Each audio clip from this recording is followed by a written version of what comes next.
오늘은 새롭게 읽는 구약 성경 시리즈 27번째이자 가데스 바네아 배역의 비밀 시리즈 6번째로 본문은 민수기 14장 10절에서 12절 보시겠습니다. 민수기 14장 10절에서 12절 제가 봉독하겠습니다. 온 회중이 그들을 돌로 치려 하는데 그때에 여호와의 영광이 해막에서 이스라엘 모든 자손에게 나타나시니라. 여호와께서 모세에게 이르시되 이 백성이 어느 때까지 나를 멸시하겠느냐.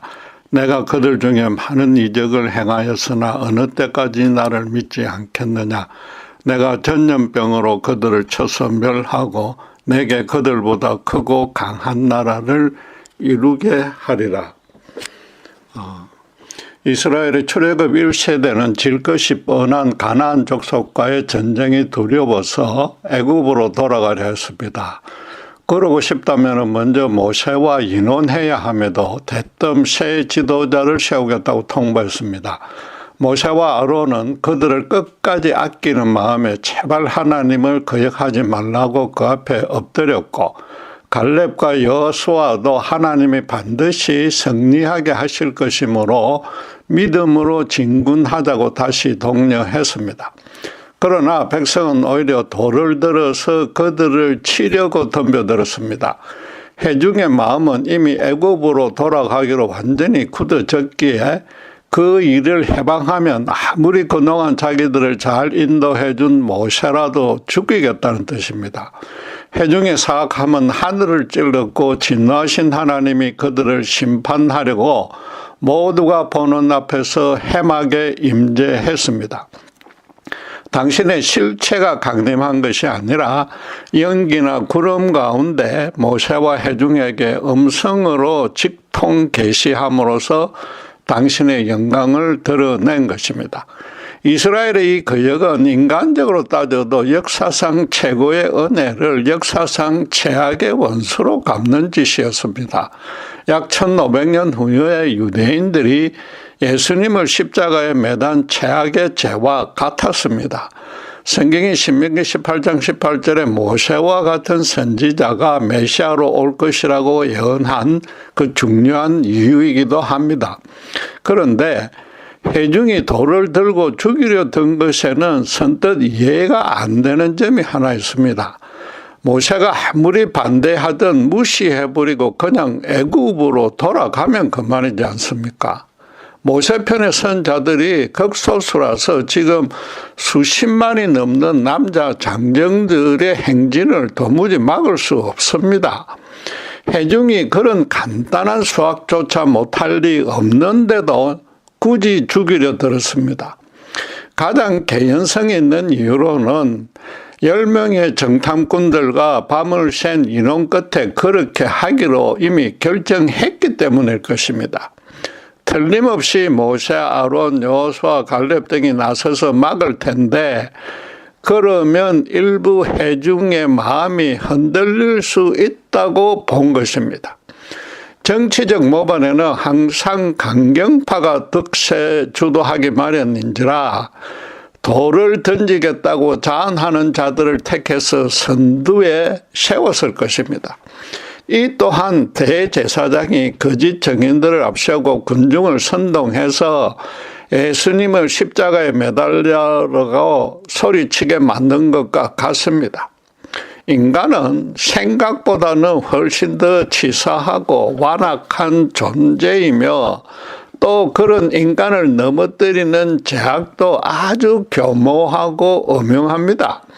바꿔 말해서 이 반역의 원인이 회중의 믿음이 없거나 부족해서라는 한 가지만으로 판단해서는 안 된다는 뜻입니다. 성경에 하나님께 불순종한 사건을 접하거나 자기 삶에 고난과 문제가 생기면 아주 단순하게 믿음이 없거나 부족하다고 판단해버리는 신자가 너무 많습니다. 모든 신앙적인 이슈를 믿음 만능주의로 접근 해석하는데 교회에서 주로 그렇게 배워왔기 때문입니다. 예수님의 십자가 구원의 은혜를 받아들일 때는 오직 순전한 믿음만 필요합니다. 그러나 신자가 된 후로는 자신의 이성을 동원해서 하나님에 대해서 더 깊이 자세하게 알아나가야 합니다. 날로 타락하는 이 세상과 여전히 죄의 본성이 살아있는 신자들을 삼위 하나님이 어떻게 통치 주관하시는지 잘 살펴봐야 합니다. 하나님의 자기 인생을 향한 계획과 뜻도 구별해서 그에 합당하게 헌신하고 충성해야 됩니다. 성경에 계시된 영적 진리들을 세밀하고 탐구 분별하여서 현실 삶에 적용하고 실현할 줄 알아야 된단 말입니다. 안타깝게도 이 현실 문제마저도 믿음 일변도로 접근하니까 믿음이 끝까지 견뎌낼 수 있는 강력한 용기나 담력이나 의지 등과 동의어가 되어버렸습니다. 삶의 무게를 잘 감당하지 못해서 불안, 염려가 엄습하면 그런 굳건한 정신력으로 이겨내려고 합니다. 마치 수영 기법은 전혀 배우지 않고서 눈을 질끈 감은 채 깊은 바다로 다이빙하는 식의 믿음입니다. 기도도 그 내용보다도 얼마나 끈질기게 하느냐가 관건이 되어버렸습니다. 믿음을 강조하려다가 이 잘못 이해한 믿음 때문에 부정적인 결과를 낳고 있단 말입니다. 하나님은 신자에게 맹목적인 믿음을 절대 요구한 적이 없으며 오히려 치밀한 지성을 동원하기를 원하십니다. 신앙생활은 눈에 보이지 않는 그분에 대해서 더 많이 또 정확히 알아나가는 씨름이기 때문입니다. 예수님도 요한복음 8장 32절에 믿음을 강하게 키우면이라고 말하지 않고 진리를 알지니 진리가 자유케 해준다고 분명하게 가르쳤습니다. 바울 사도도 고린도 교회에서 성도들끼리 분쟁을 세상 법정에서 다투자 성도는 세상은 물론이고 천사마저 판단할 수 있어야 한다고 야단쳤지 않습니까? 굳이 죽여야 할 필요가 없는 모세에게 돌을 던지려는 이 회중의 우매함이 하나님의 더 큰 분노를 불러일으켰을 것입니다. 그들이 지능이 낮아서 잘 모르거나 배우지 못해서 그랬다면 하나님이 야단칠 리는 없습니다.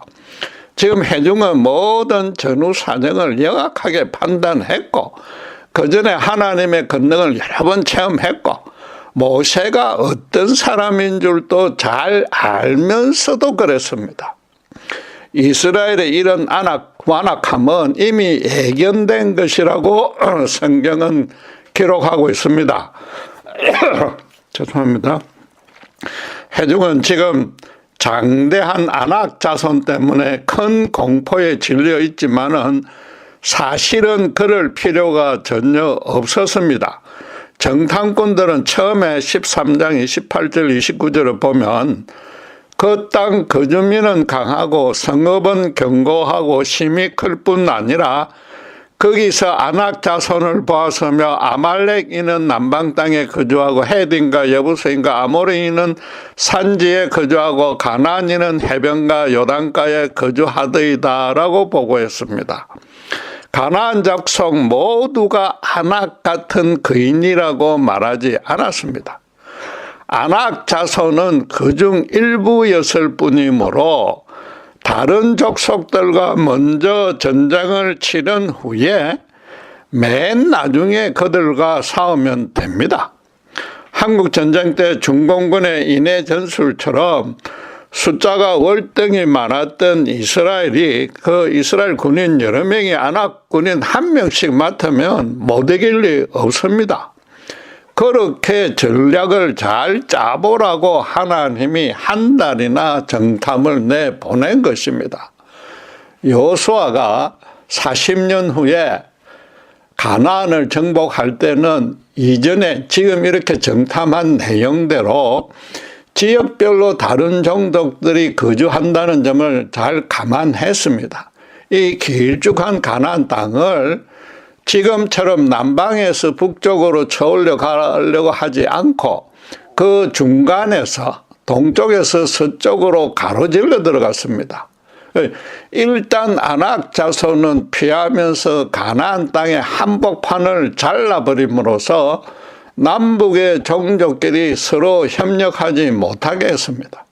한국 전쟁에서 인천으로 상륙해 북한군의 보급로를 차단해 승리했던 그 전략과 같았습니다. 아낙 자손은 창세기 6장 4절에 원래 이게 목이 긴 족속이라는 뜻인데 고대의 유명한 거인족이며 용사요 침략자였던 네피림의 후손으로 알려져 있습니다. 그런데 여호수아서 14장 15장을 보면은 그들은 가나안 정복을 거의 마칠 때까지도 헤브론 산지에 거주해 있었고 갈렙이 마지막으로 그들을 정복했습니다. 성경은 여호수아서 14장 15절에 헤브론의 옛 이름은 기랏 아르바라. 아르바는 아낙 사람 가운데 가장 큰 사람이었더라. 그리고 그 땅에 갈렙이 무찌르고 난 다음에 말이죠. 그 땅에 전쟁이 거쳤더라고 말하고 있고 또 15장 14절에서는 갈렙이 거기서 아낙의 소생 그 세 아들 곧 셰세와 아이안과 달메를 쫓아내었다라고 분명히 기록하고 있습니다. 말하자면 아낙 자손은 지금의 가데스와 상당히 떨어진 헤브론 산지에서 가나안 전쟁의 마지막까지도 관여하지 않았던 것입니다. 지금 가데스 바네의 지경으로 진격해 들어가도 아낙 자손을 바로 만나지 않고 남방에 거주하는 아말렉을 만나게 됩니다. 아말렉은 야곱의 형인 에스의 후손인 에돔 족속이었습니다. 조상이 이삭으로 같으니까 체격도 자기들과 같습니다. 이스라엘이 아무리 오랫동안 애굽에서 노예로 고생했어도 그들의 힘을 이용해야 할 애굽은 그런 대로 잘 먹였습니다. 실제로 그때 먹었던 고기나 부추나 수박 등을 이스라엘 사람들이 그리워했습니다. 첫 전투로 아말렉을 상대한다면 얼마든지 성산이 있다고 정탐꾼들도 쉽게 계산할 수 있었을 것입니다.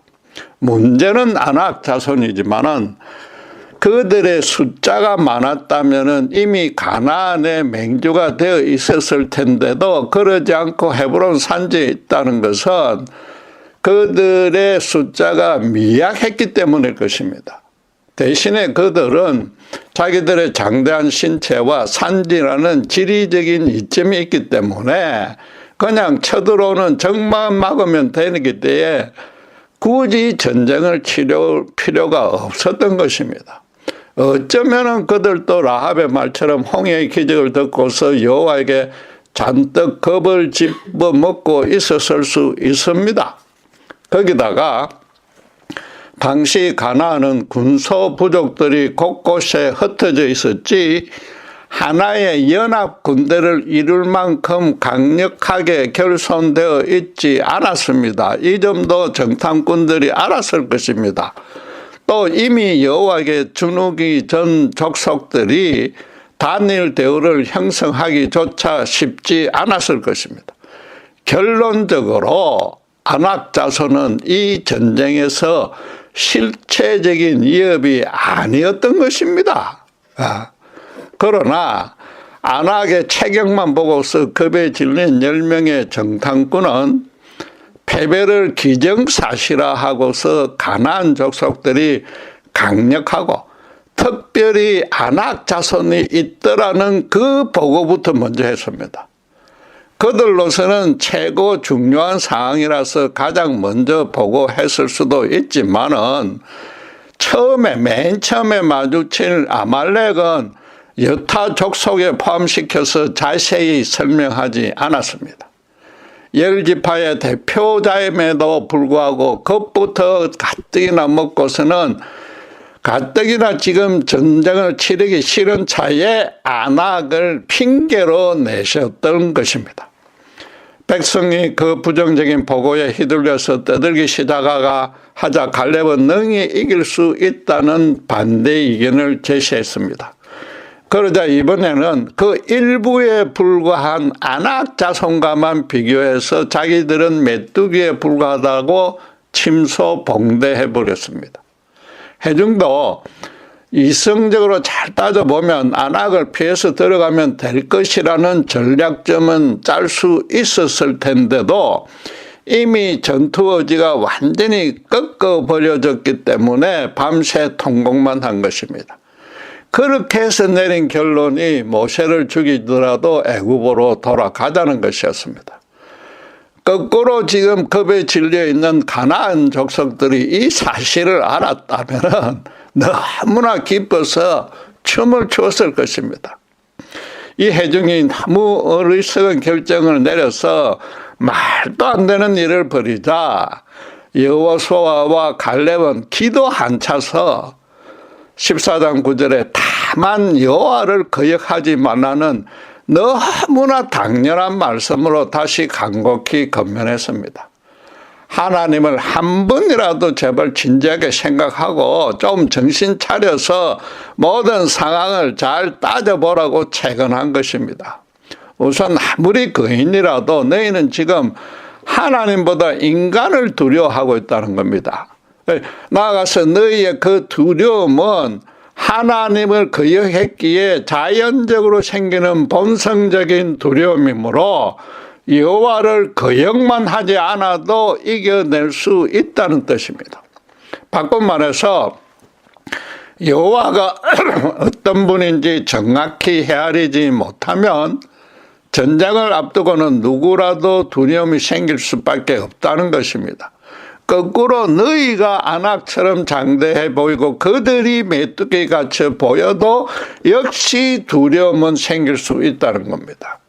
싸워보지도 않고 너희 스스로가 그림을 그린 그 거인의 환영에 빠져서 사실은 너희가 느낀 그 두려움에 이미 지고 있다는 것입니다. 두려움에 묶여버리면 상식적으로 말도 안 되는 결정을 내리는데 지금 너희가 바로 그러하다는 겁니다. 반면에 여호수아와 갈렙 두 사람은 겁에 질려서 앞뒤 분별을 못하는 다른 모든 이와는 달랐습니다.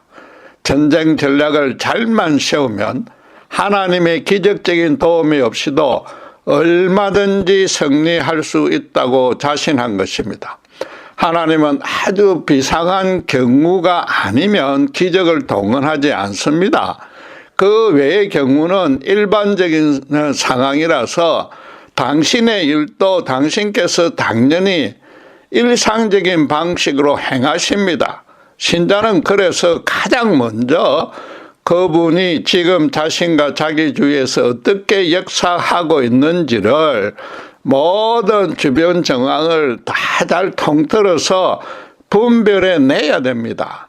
이 두 사람은 그런 이성적인 지혜를 잘 작동해서 안악 자손도 얼마든지 이길 수 있다고 확신했고 그래서 40년이 지난 후에도 그 확신을 행동으로 옮긴 것입니다. 그들로서는 오랜 고생 끝에 애굽의 노예에서 해방되어서 이제 곧 자기들만의 독립국가를 세워 대대손손 자유민으로 살아갈 수 있는 그 엄청난 축복을 눈앞에서 그냥 놓쳐버린, 아니 스스로 놓아버린 동족이 너무나 안타까웠을 것입니다. 제대로 따져보지도 않고 섣불리 애굽으로 돌아가겠다고 결정한 그 해중에는 그들의 친척, 친지, 친구들도 많았을 것입니다. 비록 이스라엘의 이 1세대가 잘못했지만은 안악 자손이 동족을 파멸로 이끈 철천지 원수로 여겨졌을 것입니다. 갈렙이 나이가 85세인데도 헤브론 산지에 웅크리고 있는 가장 강력한 최후의 대적 안악 자손을 자신이 나서서 무찌르겠다고 총사령관 여호수아에게 담대하게 요청했던 까닭입니다. 여호수아서 14장 12절은 갈렙이 말을 이렇게 전합니다. 그날에 여호와께서 말씀하신 이 산지를 지금 내게 주소서.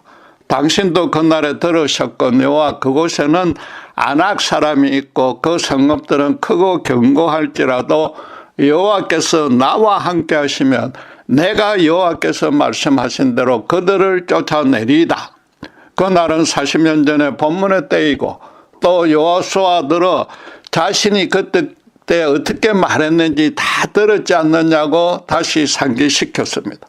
한마디로 가데스에서 회중의 그 섣부른 결정이 얼마나 잘못되었는지 이제 자신이 증명해 보이겠다는 뜻입니다. 그 전에 여호수아서 14장 8절에 나와 함께 올라갔던 내 형제들은 백성의 간담을 높게 하였으나 나는 내 하나님께 충성하였으므로라고 똑같은 뜻으로 말했습니다.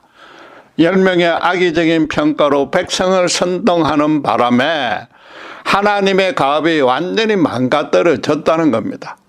여기서 자신이 충성했다는 원어의 뜻은 여호와를 자기 속에 가득 채우고 또 완전히 맡기고 온전히 따랐다는 것이고 영어 성경은 그래서 wholly followed라고 번역했습니다.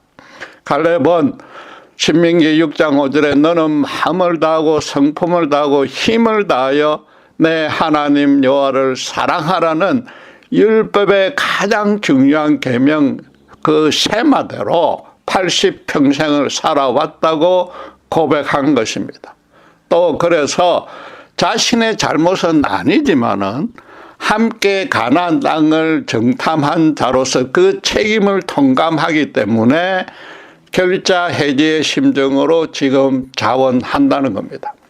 거꾸로 따지면 10명의 정탐꾼은 전심을 다하여 하나님을 따르지 않았다는 뜻입니다.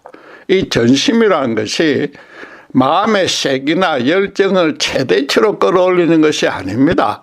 설명드린 그 원어의 뜻대로 언제 어디서 무슨 일을 만나도 하나님 그분을 자기 마음에 가득 채우는 겁니다. 특별히 어려운 일이 닥칠수록 더더욱 하나님을 향해서 전심이 되어야 됩니다. 아무리 교회에서 신실하고도 경건하게 섬겨도 시간과 장소와 상황과 사건과 사람에 따라서 하나님을 부족하게 따르거나 예면하면 그건 전심이 아닙니다. 회중이 모세 일행에게 돌을 던지려 하자 해막의 영광 가운데 나타나신 하나님이 모세에게 어떻게 야단쳤습니까? 11절에 이 백성이 어느 때까지 나를 멸시하겠느냐? 내가 그들 중에 많은 이적을 행하였으나 어느 때까지 나를 믿지 않겠느냐? 많은 이적을 행했는데도 당신을 믿지 않는다고 합니다. 이적으로 은혜를 입었을 때는 당연히 하나님을 믿었을 것입니다. 그런 은혜를 받고도 지금처럼 고달픈 일이 생기기만 하면 믿지 않는다는 겁니다. 시간과 장소와 상황과 사건과 사람에 따라서 믿었다가 안 믿었다가 또 잘 믿었다가 덜 믿었다가 한다는 뜻입니다. 회중은 갈렙과는 다르게 전심이 아니라 부분적이고 일시적으로 그것도 자기들 편리한 대로만 믿는 것입니다. 그들이 돌을 든 것도 모세의 지도에 평소에 불평을 많이 품었다가 폭발한 것일 수 있습니다. 그들은 일상 삶에서 하나님을 전심으로 따르라는 모세의 가르침이 싫었던 것입니다. 회중이 모세가 자기 단독으로 모든 일을 처리한 것이 아니라 항상 여호와의 명을 받아서 그분의 권능으로 행했다는 사실을 모를 리 없습니다. 그런데도 모세에게 돌을 던지려는 것은 바로 여호와 하나님에게 그러는 겁니다. 하나님이 그들을 전염병으로 멸하려 하신 것이 절대로 과도한 조치가 아닙니다. 하나님에게까지 돌을 들은 이유도 그분도 자기들 생각대로만 믿기 때문입니다.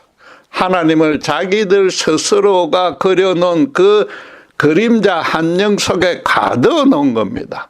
쉽게 말해서 그분의 여러 속성 중에 오직 기적을 일으키는 큰 권능만 바라보았던 겁니다. 지금 가데스에서 그런 권능이 침묵하고 있으니까 불안해졌고 그래서 자기들 편리한 대로 판단, 결정, 시행한 겁니다. 하나님을 전심으로 믿지 않으니까 하나님에 대해서 온전히 알지 못한 것이고 사실은 알려고 노력도 하지 않았습니다. 하나님은 고난만 없애주면 되니까 부분적으로 아는 그 권능만으로 충분했고 그 이상도 알 필요가 없었던 것입니다. 신자가 하나님과 온전한 교제를 유지해야만 그분의 은혜도 온전히 받을 수 있다는 것은 너무나 당연한 이치입니다. 신자 스스로 하나님을 축소하면 강대하신 그분의 완전하고 무한한 은총과 권능을 절대 누릴 수 없습니다. 그분을 전심으로 사랑하고 따라야만 자신의 지성과 감정과 의지도 함께 온전해지는데 이스라엘은 그러지 못했던 것입니다. 원죄와 함께 예곡 파괴된 그 편협하고 어리석은 생각만으로 판단했으니까 얼토당토 않는 결정과 행동으로 나타난 것입니다. 다시 강조하지만 하나님을 전심으로 섬기지 않으면 삶의 어딘가에 반드시 인간적인 불완전 때문에 그게 따라 나오기 때문에 실패하게 된단 말입니다. 흔히들 85세의 나이에도 헤브론 산지에 아낙 자손을 무찌르겠다고 나선 갈렙의 그 담력, 용기, 의지와 그렇게 이끈 굳건한 믿음을 본받으라고 권면합니다. 물론 틀린 것 하나 없는 절대적인 진리입니다. 그러나 가데스에서 이스라엘이 내린 결정이 그에게 천추의 한이 되었다는 점은 간과하고 있습니다. 밤이 새도록 어느 누구도 전쟁을 치르는 쪽으로는 제대로 따져보지 않았습니다. 싸워보지도 않고 졌다고 미리 정해놓았으니까 전쟁 전략을 논의할 필요도 없었던 것입니다. 한마디로 자기들 이성은 아예 사용하지 않은 겁니다. 갈렙도 아낙 자손이 장대해서 두려웠을 것입니다. 그러나 처음으로 마주칠 아말렉 족속은 얼마든지 이길 수 있다고 믿었기에 단순히 올라가서 그들이 거주하는 성읍을 차지하면 된다고 선언했지 않습니까? 그러면 오히려 가나안의 다른 족속들이 우리를 더 크게 두려워하리라고 짐작한 것입니다. 해중은 그 만만한 상대인 아말렉은 전혀 안중에 두지 않고서 훨씬 나중에 맞설 아낙 자손부터 걱정해서 천재 일우의 기회를 놓친 것입니다. 하나님이 다 마련해 놓으셨는데 그 적각꿀이 흐르는 땅을 차지하지 못하고 모두 강야에서 생을 허무하게 마감했으니까 갈렙이 얼마나 안타까웠겠습니까? 그에게 자신이 아무리 늙어도 자기 믿음은 굳건하다는 사실을 자랑하려는 뜻은 전혀 없었을 것입니다. 이스라엘의 새 세대들에게 너희 아버지들이 모든 전후 사정을 제대로 따져보지도 않고 너무나 어리석은 판단했다는 사실을 명확히 보여주려는 뜻이었습니다. 그래서 앞으로 너희가 가나안 땅에서 살아갈 때도 하나님의 권능은 당연히 굳게 믿어야 하지만은 범사에서 그분의 속성과 섭리와 주권 등을 이성을 잘 사용해서 정확히 깨닫고 그에 걸맞게 반응하는 것이 믿음의 삶이라고 가르치려는 것입니다. 그래야만 제사장 나라의 소명을 다할 수 있지 하나님의 능력만 붙들으면은 반드시 가데스처럼 실패한다는 것입니다. 불행하게도 이스라엘의 후손들은 그 능력만 붙들었기에 여호와보다 능력이 더 큰 것 같아서 사실은 현실의 쾌락과 풍요만 보장해 준다는데 그 가나안 우상신들을 따랐습니다. 결국 여호와로부터 나라가 완전히 없어지고 자신들은 다시 이방의 노예가 되는 심판을 받았습니다. 여호와가 그들에게 현실적 형통을 보장하는 것이 아니라 율법대로 거룩하게 살아서 제사장 나라 소임을 다할 때 모든 대적으로부터 보호해 준다고 약속했음에도 그들은 오직 쾌락과 풍요만 충고했던 것입니다. 여러분, 이성은 충만한 삶을 살게 하려고 하나님이 인간에게 선물로 주신 아주 좋은 것입니다. 신자라면 왜 성자 하나님이 이 땅에 인간으로 오셔서 십자가에서 대속 제물로 바쳐져야만 했는지, 또 그것이 왜 모든 인생이 반드시 받아야 할 절대적 은혜가 되는지 정확히 알아야 됩니다. 이를 알려면 아주 면밀한 지성적 활동이 수반되어야 되지, 눈을 질끈 감고 다이빙하는 식의 담력, 의지, 용기의 믿음으로는 불가능합니다. 그리고 사실은 신자들이 매 순간 이성을 활용해서 믿음 생활을 하고 있습니다. 그런데도 그 사실을 잘 모르고 있는데, 설교를 듣거나 성경을 읽으면서 그 내용을 분별하는 것부터 지성이 동원되지 않으면 불가능합니다. 하나님이 인간에게 모든 피조물 중에 최고로 고급한 이성을 주신 까닭도 정확히 알아야 합니다. 인간으로 당신을 대신해서 이 땅을 거룩하게 다스리게 하려는 그 청지기 사명을 주었기 때문입니다. 하나님의 뜻을 잘 분별하여서 피조 세계를 책임지고 아름답고 풍요롭게 다스리라는 겁니다. 비록 아담의 타락으로 원죄하에 태어난 인간들은 그 사명을 실천하기는커녕 하나님조차 부인 대적하고 있습니다. 그래서 이제 그 소명은 하나님이 택하여서 오직 예수 십자가의 구원 은혜를 믿음으로 받아들인 신자들의 몫이 되었습니다. 신자는 하나님의 정권 대사이자 대리인으로서 세상 사람들 앞에 거룩하게 서야만 합니다. 신자가 삼위 하나님의 그 역사와 섭리에 대해서 정확히 알지 못하고서 어떻게 그 사명을 온전히 수행할 수 있단 말입니까? 모세를 비롯한 내 충성된 종과 그 반대편의 10명의 지파대표와 백성의 차이는 바로 이런 소명의식이 있느냐 없느냐로 나뉜 겁니다.